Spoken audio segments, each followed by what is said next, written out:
And hello everybody. Hello everybody. Welcome to the Forrest and Company webinar. Let me show you how to persuade colleagues that they need your help. My name is Michael Clark, Director of Business Development here at Forrest and Company, and I will be your moderator today, as I usually am. With me is Tony Welsh, Good afternoon. Forrest's EVP Design. Welcome, Tony. Firstly, some housekeeping for everybody. This webinar will be 45 minutes long, including a few minutes for Q&A at the end. I have muted everyone's mic so that we're not talking over top of each other. Send me your questions via the question dialog box in the GoToWebinar interface, and I'll pass them on to Tony during the Q&A. Finally, to all registered attendees, I will forward to you a copy of Tony's presentation, as well as a link to a recording of the webinar on Forrest Fire YouTube channel. So with great pleasure, Tony, I pass the mic to you. Excellent. Michael, what makes a really good day at work for you? What really inspires me is when I actually manage to get someone to adopt an idea I've got that I think really works. Cool. And if you take a look at the concept of employee engagement, one of the biggest elements that all of the various surveys share is the question about whether or not my ideas matter at work. That seems to be the benchmark indicator that you have high employee engagement. What this seminar is designed to do is to help you help yourself be engaged at work so that you can have an impact on others and persuade them of your ideas so you can add the value to the organization that you need to add. So this is just a quick kind of definition of persuasion, where you cause someone to make an informed choice in favor of a proposition, one that you're proposing to them, because it matches his or her needs and wants better than any other action. So this is about getting them to the point where they're going to accept the idea rather than it just being your idea. One of the things that we need to confront right up front, though, is that this really is about the dreaded four-letter word that starts with S. Oh, no, not the dreaded four-letter word that starts with S. Absolutely. And hopefully you're guessing that the word is sell. For those people that are in the profession of selling, this isn't a bad word, but it seems for a large group of the population, the concept of having to sell an idea or sell a product to someone is foreign and kind of scary. I think we've actually got a poll to find out which in the audience right now would react to that four-letter word that begins with S. So here I'm putting out the first poll of the day. Do you love to sell? Please select one. Yes, yes, yes, ick, yucky, and if I have to. So please, let's get those. Oh, goodness gracious, there seems to be a lot of opinion on this. Oh, my God. Here we go. 77% voted. That's great. Okay, all right. Well, it looks like we've got 60% saying, if I have to. 33% saying, yes, yes, yes, I'm a born salesperson and I love it. And then just 10% saying, ick, yucky, I don't want to do it at all. Oh, good. Okay. Well, great. So for most of you, then, this won't be too foreign a process to go through. One of the old chestnuts, one of the old processes or beliefs in the realm of sales, and we're not going to be talking about sales all the way through, but I wanted to sort of confront this up front, is there's an acronym that's been around for a long time, and it's AIDA. And no, we're not talking about the opera from Verdi. We are talking about these four steps, where in a sales process, first you want to gain attention, you want to attract some attention. You want to interest the person in the thing that you are trying to persuade them of or sell them of. Then you want to take that interest and you want to change it to desire, so that this is something that they want to do themselves rather than just being kind of interested in or understanding it. Then the final step is that you want to close. You want them to move to action.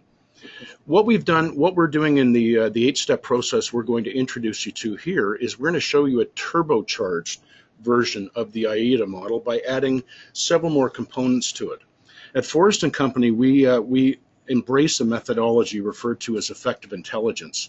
This was discovered by Jerry Rhodes, who is a British consultant. Yeah, British consultant back in the 70s and 80s. That's right. And his work still stands, because one of the things we love about Jerry's work is that it allows people to describe something that there wasn't language for before, and specifically it's the type of thinking that someone is using at a particular moment. So Tony, can I just throw something at it right there? So what we're saying here is that people who go out to persuade someone or sell, as the case may be, people go to persuade someone, if they're doing it consciously, they're throwing the plate of spaghetti against the wall and seeing what's going to stick. Whereas what Jerry is suggesting is that you tease apart the mental steps involved in actually persuading someone, thereby saving mental energy and increasing your effectiveness. Absolutely right. And we did indicate that this was an 8-step process, and that can be it can seem a little bit overwhelming, but hopefully as we go through the webinar and we take each part apart, you will see the need for them. And the effect that they can have if you do this in a planful way rather than running into someone's office with a great idea and hoping that they're just going to grab onto it right away and realizing that that's not the case. So Jerry's view on selling or persuading to people is an 8-step process. It includes the 4 in AIDA, but it adds the concept of research, the concept of developing small closes as you're moving towards the end state of having them actually take on the idea. And there's some responses and convincing people that they really need to listen. So what I'm going to do is, first of all, just talk a little bit about the concept of persuasion is trying to get someone, first of all, to understand very clearly what you want them to do, or what you're suggesting they do, and also at the same time, from internal to them, raising their desire so that they're willing to take it on, rather than just doing the thing that they're doing right now. Or switching brains, as this image. Yeah, absolutely. And hopefully the colors don't have any effect on your thinking. So in order to really understand the remainder of the presentation and the 8-step process, I'm going to quickly walk you through the cornerstone elements of effective intelligence. So thinking that you'll confront, essentially you're going to be, when you're trying to persuade someone, you'll be going and seeing 3 different kinds of people. They'll be in one type of thinking mind frame or another, and in each one of these you need to understand what the limitations might be so that you can better persuade a person. Sure. So let's and the opportunities too. And the opportunities. So let's take a look at the 3 basic types of thinking. Now this is the thinking that the person across the table from you will be bringing to this conversation. On the right-hand side, you will see green, or realize. The color coding is important so that you can really understand in detail the persuasion process that we'll be describing later on. Green is about the future. Green, if someone's in green thinking, they are ready to accept new ideas. They're looking over the horizon for what new things can happen. The red thinking, describe, is about someone that needs and requires a lot of information that's organized well and delivered to them in a very comfortable way in order to make the decision to go in the direction that you're trying to persuade them. And the blue type of thinking the blue person is a person that needs to be convinced. So whereas red is about the detail and green is about the potential idea in the future, blue is about I'm doing something now that I like, convince me, show me why I have to do something else. Okay. Now a further division of this very simple model is that it can be divided into logical or emotional. In each one of the 6 components, and I'm not going to spend the time to actually dig into those, but just realize that in some cases the person that is listening to your idea might be approaching it from a very logical point of view. Either they can see the steps to go into the future, or they need the detail and data right now, or they need to be convinced logically by comparing things side by side that this is the right thing to do. From an emotional point of view, it can be about the energy of the future. It can be about, does this feel comfortable to me as you're giving me the detail on the data? Or on the blue side, does this meet my values? Is this something that I really desire, I really want to get my teeth into? So the division between the objective and the subjective realm. Absolutely right. Absolutely right. And realizing that there might be both elements in any one particular person. There's no one category that people stay in. They tend to hop around a little bit. But realizing that there's both, you need to confront and to satisfy both the logical argument and the emotional arguments against the idea that you're bringing.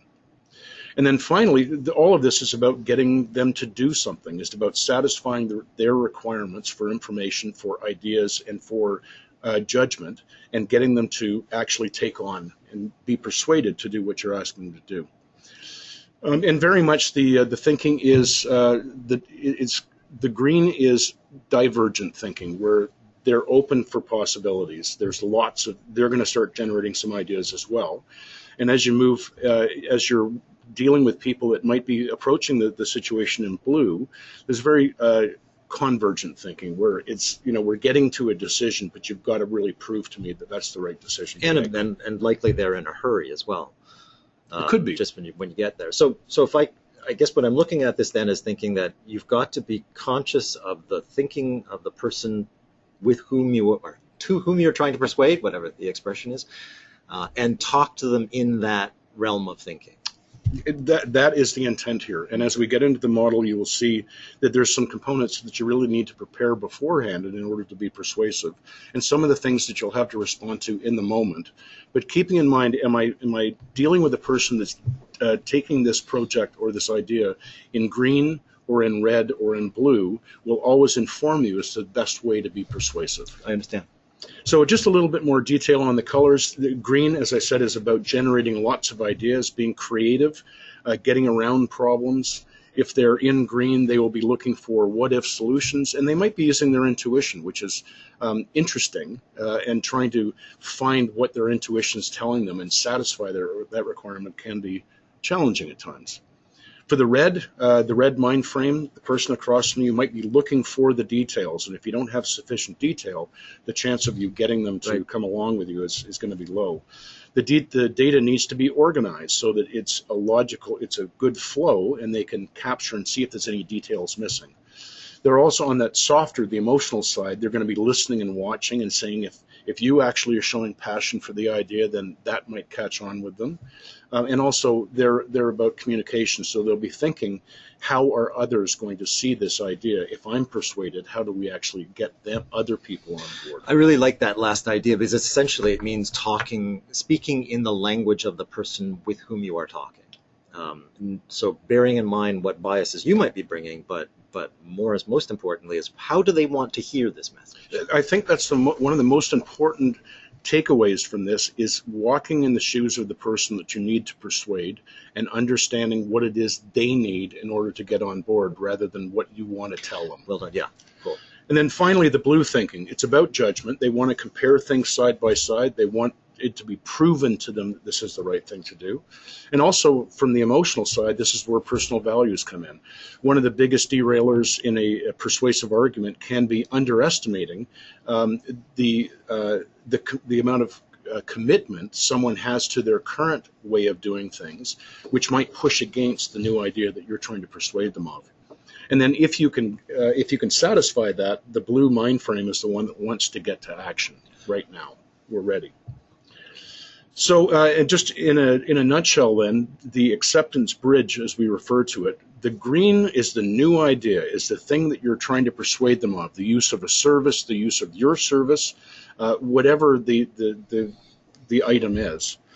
And just realize that they've got a foot in the blue side, because what they're doing right now is something that they're comfortable with, they understand, and if you're trying to change them somehow, you need to help them get there, because they might not automatically see the vibrance and the brilliance of the idea that you've come up with. Absolutely. And one of the things we teach here at Forrest is that there is an inherent reluctance to change. There's a inherent built-in, human beings have a reluctance to change. That's right. So you're starting under the ground anyway, right? Yeah, the things that worked for them in the past, why don't I keep doing that? Exactly. And a lot of our coaching practice is actually around that.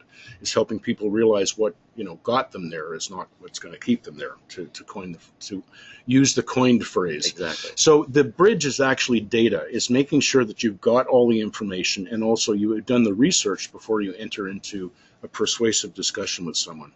So enough about effective intelligence. That's the bare bones that you really need in order to, I think, fully understand the model or the process that we're going to introduce you to. One of the things that a lot of people, I'm going to highlight as we go through, one of the things that a lot of people miss when they're trying to be persuasive is that first they need to have made a decision. It has to be absolutely clear in your mind before you try and reach out and persuade someone, what exactly is it that you're trying to persuade them of? And by that, understanding the scope of it, being able to articulate exactly what the idea is, rather than being overtaken by your exuberance and your emotion to simply, go with it. It's obvious. Right. Well, it's not obvious to other people. So you need to come up with exactly what is it. And then the other two sub-bullets we have here, the ones about what are the things that they need to accept. So what are the must-haves? What are the things, and then the second one, the last one is, what can you give away as you're going through a persuasive description or discussion with someone, and they bring up certain objections? What are the things that are not core to the idea, but what are the things that if you lose them, you're not really, the idea that you have has lost its energy? So essentially the musts and the wants. Exactly, yes. So being clear on those will help you doing your research and the rest of the steps that we will go through at this point. So once you've got a clear picture, you're ready to begin the process. Now, I realize this might look a little bit overwhelming and cumbersome. What I'm going to do is I'm going to quickly walk you through the steps, and then we're going to spend some time talking about each one of them in detail. And I'll be able to hopefully to highlight for you those things that we find are usually overlooked in a persuasive discussion. Those things that all 8 are done, but some of them not quite as well as they need to be. So let's take the map just back to a couple of, and again, note here the colors that are used at each one of the steps, and remember what we talked about effective intelligence. The color of the step represents the main effort or the main emphasis of that step. So the first one is research, and it's red. This is about figuring out who is the right person to talk to. Can I really articulate exactly what it is that I want to persuade someone of? When might be the right time? Just getting the background detail. And I'll go into each one of these steps again in detail in a minute or so. The next one is making contact. So how do I attract their attention? This can be as simple as sending an email and saying, hey, let's get together. But how do I attract the attention of the right person that I want to persuade in order to get this idea actioned within the organization? The next step is what is in their interest. Once I've decided, I have the research of what it is, I have the research of how to make contact with them, what do I think their interest is going to be? And one of the things you can think about here is what kind of mind frame do I think they're going to approach this in? We'll talk about it again in detail in a bit. Next is you need to convince them to listen and stay at the table with you, whether it's a table, an email, a speech, whatever it happens to be. But how do I gain the initial interest of them? And then after that, how do I raise their desire so that they go from understanding it and being convinced that it could be a good idea to the point where they really want to take it on? It's matching their need and their requirement. And along the way, you need to be prepared for objections. There will be, yeah, but what about? In some cases, you can identify those beforehand through the good use of research, making contact and defining what's in their interest. In other cases, it's going to happen in the moment. So you just need to, prepare yourself to overcome those objectives as they come up, or respond to them rather than just overcoming them. How do you respond to them? And that's very much about deciding, as you decided in your decision, what are the elements I can give away and what are the ones I have to keep core. That's where this one really comes in. Another element along the way, and this is an element that's not done well, are the small closes. How do I get their head to start nodding? Yeah. How do I get them to agree to small elements of things so that they're not being confronted with a major decision at the end? You've got them most of the way there as you're having the conversation or the several conversations that are required. And then finally, the move to action. How do you close? How do you get the person to actually decide to do this and move ahead with it? And again, each one of those colors represents roughly the kind of thinking that you're going to be employing to bring them along with you. One of the things I'm picking up out of this, Tony, is that it implies that this is work, that selling is not just inspiration, it's not just about charisma, it's about sitting down and doing the thinking research, the thinking work on all of these steps before you're actually confronted with it. It's a job. It is. It's a piece of work, and the more planful you are and the more you understand and utilize each one of these steps, the more successful you're going to be, because you're going to anticipate most of the issues that you're going to face rather than walking straight into a brick wall when you're trying to persuade someone. And then having to dig yourself out of that hole even beyond that. Now, we do have a poll to go along with this slide. Please, let's do. Yeah. And what it is we're going to ask you about which of the parts of this map are you going to have the most trouble with? And we've actually categorized it into the red, green, and blue. So let me see if it's, I can launch this up. Yeah, so which type of thinking in the persuasion map will you have the most difficulty? The green part of it, which is specifically being able to dance around those objections. The red part of it, which is about research, about making contact, about thinking about what's in the interest of the person you're trying to persuade. And then finally, the blue stuff, which is about logically convincing someone, emotionally raising desire, and then finally actually closing the thing down and getting them on board with your proposal. So let's get some feedback in here. And boy, you guys are great. I'm seeing you guys are just you got your fingers over the voting buttons. I appreciate that. With almost everybody in, that's interesting. That's fascinating. We've got about 65% of people saying blue is the problem, and I think that's interesting. The 32% about green, which is interesting. I would have thought it would be in reversed actually. The green being the harder, but as per North Americans, although a shout out to our Nigerian guest who's attending right here. Hello, Muhammad Balaji. And there is actually 8%, only 8% of people saying they're gonna have trouble with the red side of it. So definitely blues at way up at 60 here, red at 30. Sorry, green at 32, and blue. Excuse me, red at 8. Okay, and actually, I'm not the slightest bit surprised by that.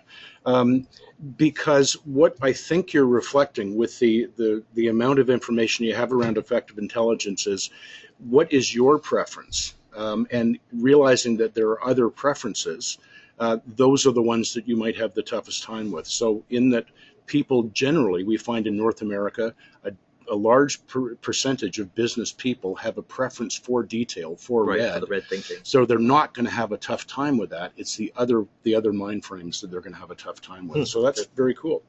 So as we go through each one of these steps, I'm going to try and paint a very simple picture of an example that I have. Recently, I had a conversation. This isn't my wife and I, but recently I had to persuade my wife, because my wife's far better looking than this young lady. I hope she is listening. The idea that I had decided and I needed to persuade her that it was time for us to purchase a new vehicle. So I'm going to try and run that as a byline along the bottom to give examples of what these steps can look like. So the first step is the research step. This is one of the ones that is missed consistently. People generally get enthused, they have the energy of the idea, they go to run with it, and then they haven't done the research to realize that there's someone else they have to persuade. So these are the 4 questions that you can ask yourself.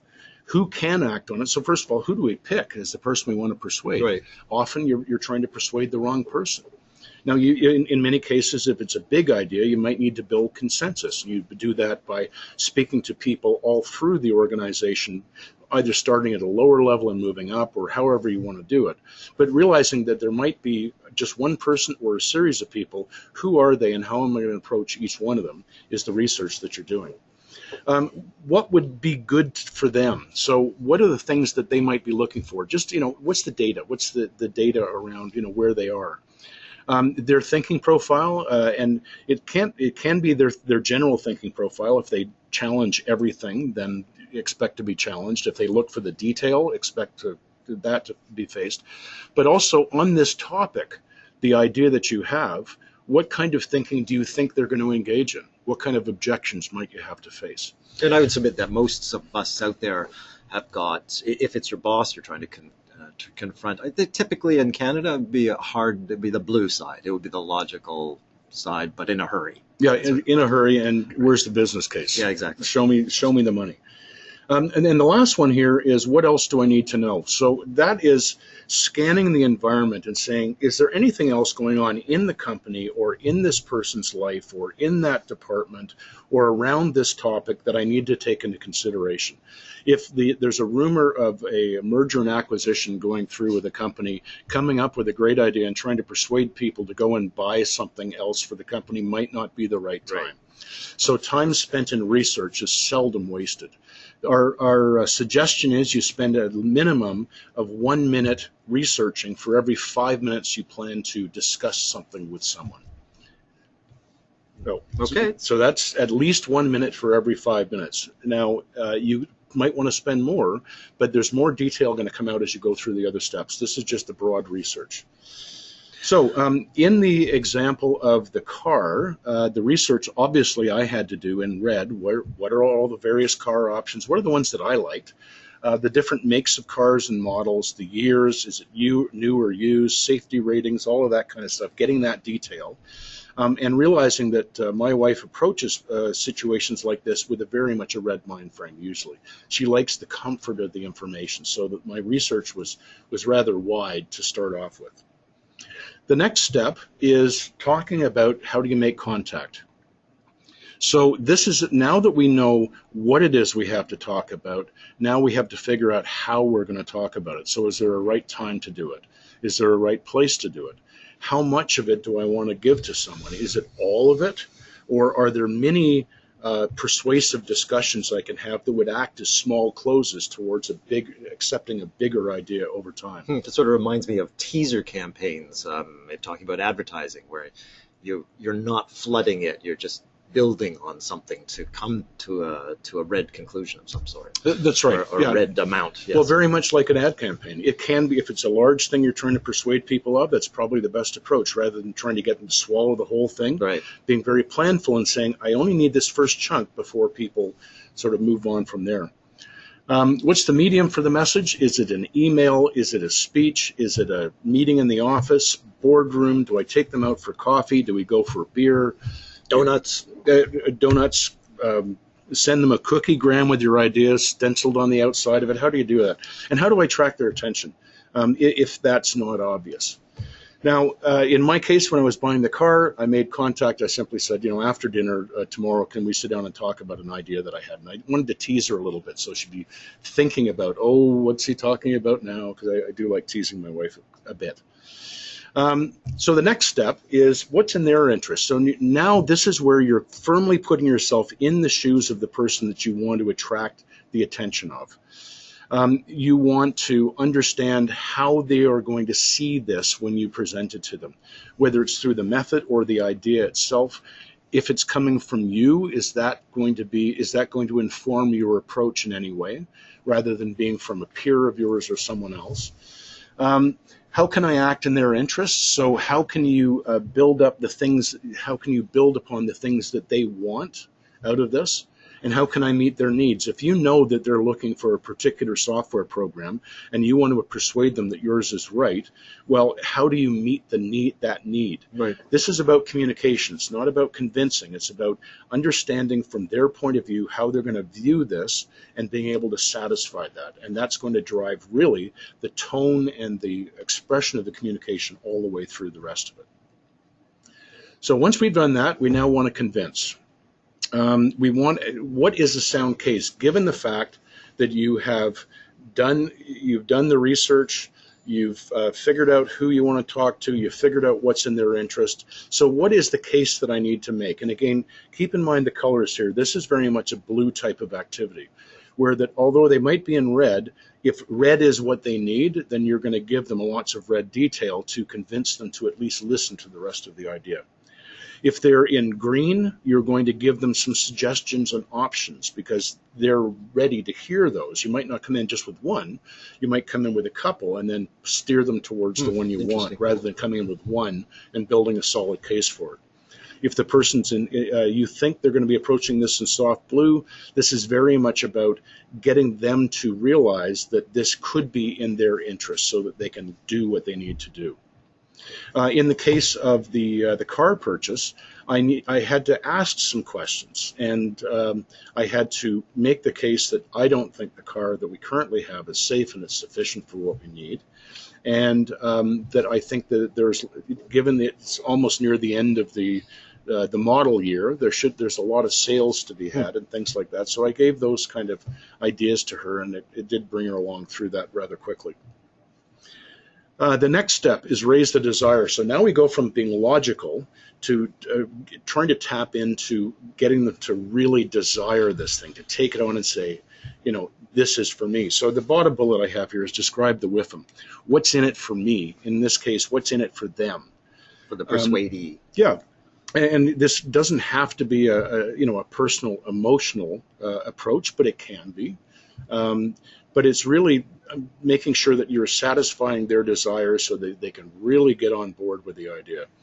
So what are the values and emotions or instincts that can be energized? And there's a bunch of them. It can be, from pride. It can be about fear. You could raise the specter that if you don't take on the idea that I'm going to give you, then there is a danger of you X, Y, Z, whatever the consequence could be. A lot of political ads right now. Yeah, exactly.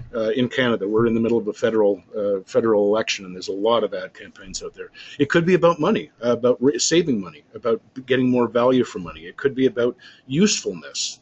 How do you get someone to go from the logical idea to really wanting to grab this? Is it going to enhance their status if they take this on? That is another sort of personal approach. Is there a pride element of this one that the person might take on and say, yeah, I can now do what I really want to do here. I think, sorry, go ahead. I was just thinking one of the great things that fell out of Jerry Rhodes's sort of addition or turbocharging the EDA model is the distinction between the hard blue convince as well as the what we call the logical judgment convince as versus the emotional judgment raised desire. Yeah, teasing those apart really will help in your convincing because you'll have two big bats at the game, and if you're missing one, you're going to lose the opportunity. Yeah, absolutely right. And by naming the type of thinking that you want to invoke in the person, you can be much more planful in getting yourself ready to approach the situation. So in this case, it was around the car. It was, again, asking her some questions. So do you feel safe in the car?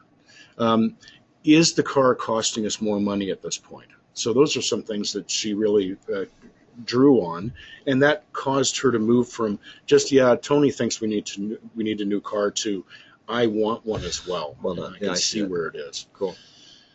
As we were going along, as the process goes along, there are going to be objections raised. Unless the person's in green and they're ready to just embrace the idea that you've got. That's the perfect time. I mean, that's the easiest of all circumstances. But if it was always like that, this webinar would have no one listening to it. So it's coming up with, so in your planning, think about the kinds of objections that could be raised. Yeah, but it'll cost too much. Yeah, but it'll take too much time. Yes, but I still, the others won't be on side with it. Yes, but it's not within our current strategy or budget. Yes, but we've done it this way for 10 years. Why do we want to change it? Exactly. So what you're trying to do is beforehand visualize the objectives from that person, that specific person, or that group of people on this specific topic. What are the objections they may bring up? And walking yourself through, either in the moment or beforehand, exactly how will I overcome that objection if it comes up. And of course, there's always going to be the ones that you don't know because you're not inside the person's head. And no matter how much preparation you've done, something else is going to come in. So the more preparation, time spent in research is never wasted. You're going to be in a much better position to answer those objectives, either to support them and say, yes, you're right. What if we modify it this way? Or to be able to provide some information to make that not an objection anymore. So in this case, the money came, when I'm talking about the car purchase with my wife, money came up, and I was able, because I understood who she was and I did the research, I could talk about the two different types of cars right now that had exceptionally good car financing rates because they wanted to get rid of the 2015s and make room for the 16s. So I was able to overcome those objections.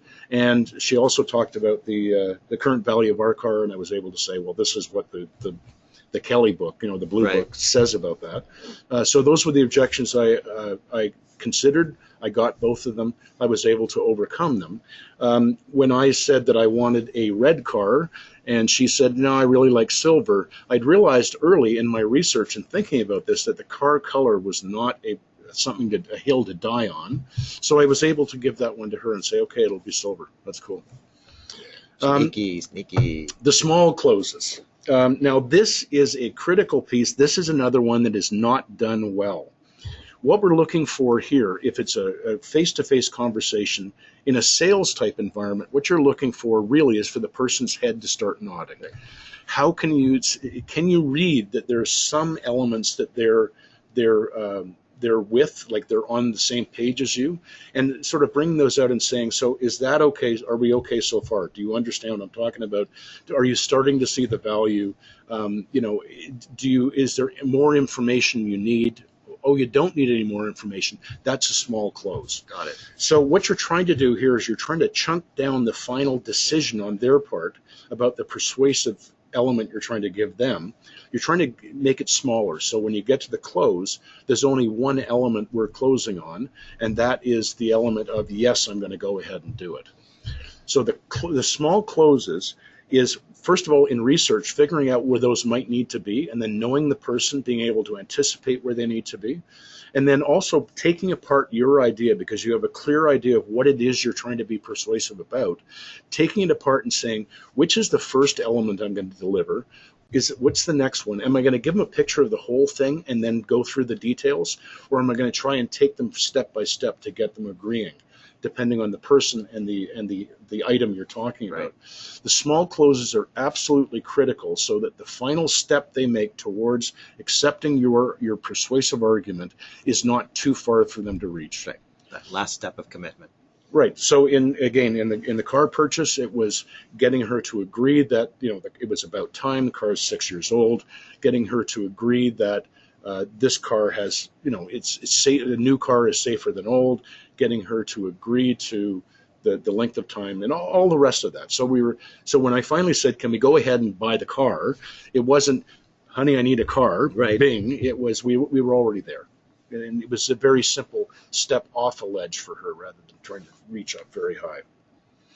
And then finally the close. How do you make it easy to say yes? And I think we've talked about this all the way through. But the whole process is about getting to this stage, and you need to keep that in mind. This is about building a process and building an argument and being persuasive so you can get someone to say yes.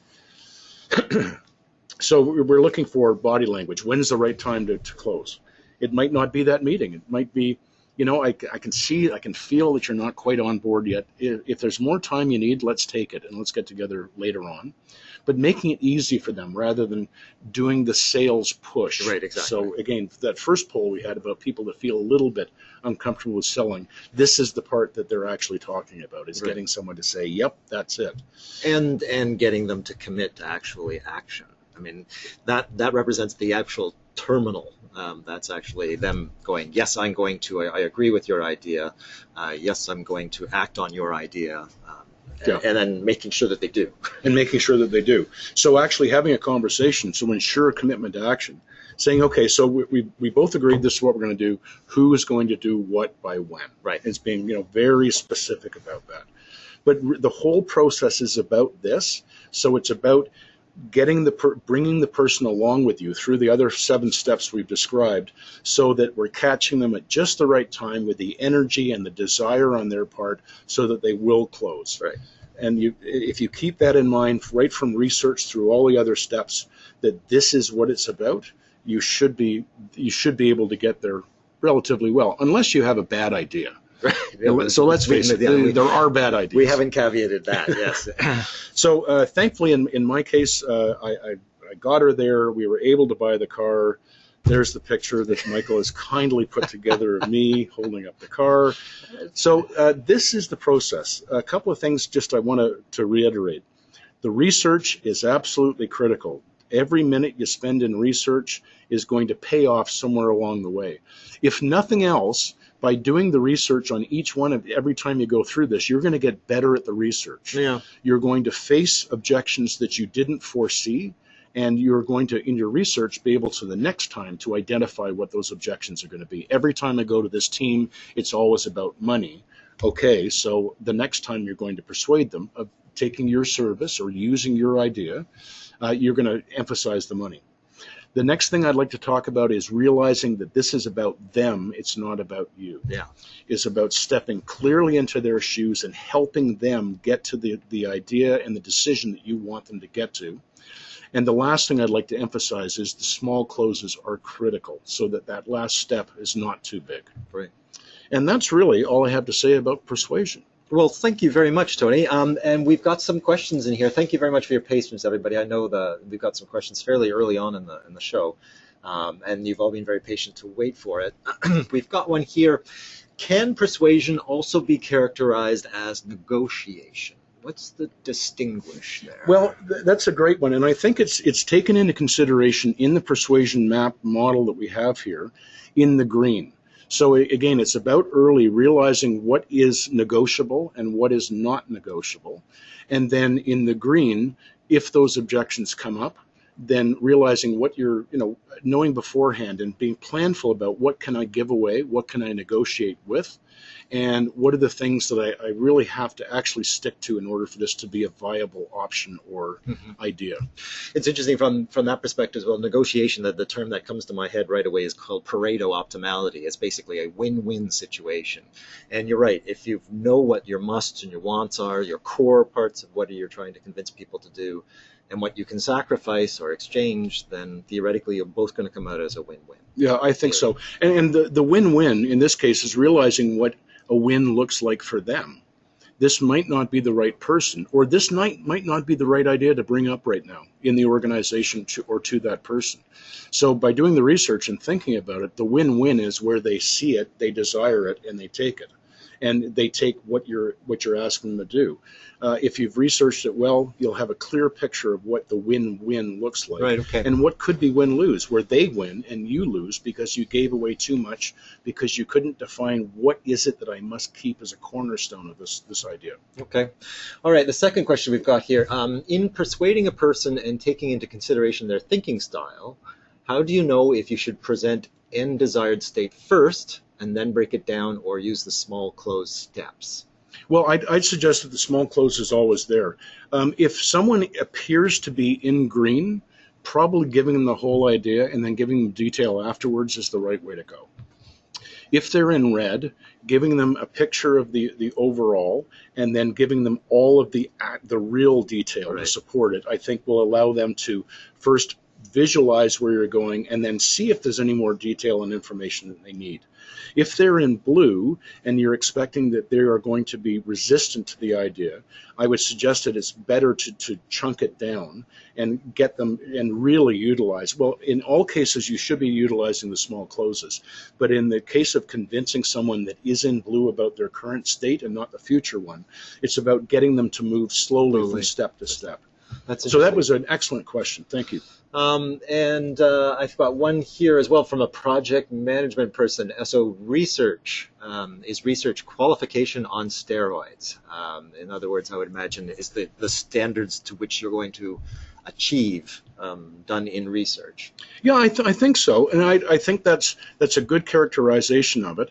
And I know from the little background in education I have in project management, the red is the information side, the hard red, the research is the information side, really scoping the project, all of that, and the two, making contact and what's in their interest, is the people side of project management, is bringing people willingly into the process. So again, another great question. Okay, well, I want to be cognizant of everyone's time, and we're coming down to the wire here. So, first of all, Tony, thank you very much. I appreciate you taking the time to speak to us about it. Let me just see now. Is there anything you guys need to know? I think that's just it. A thank you to all of you for attending. You've been listening to Tony Welsh talk to us today about Let Me Show You, how to persuade colleagues that they need your help.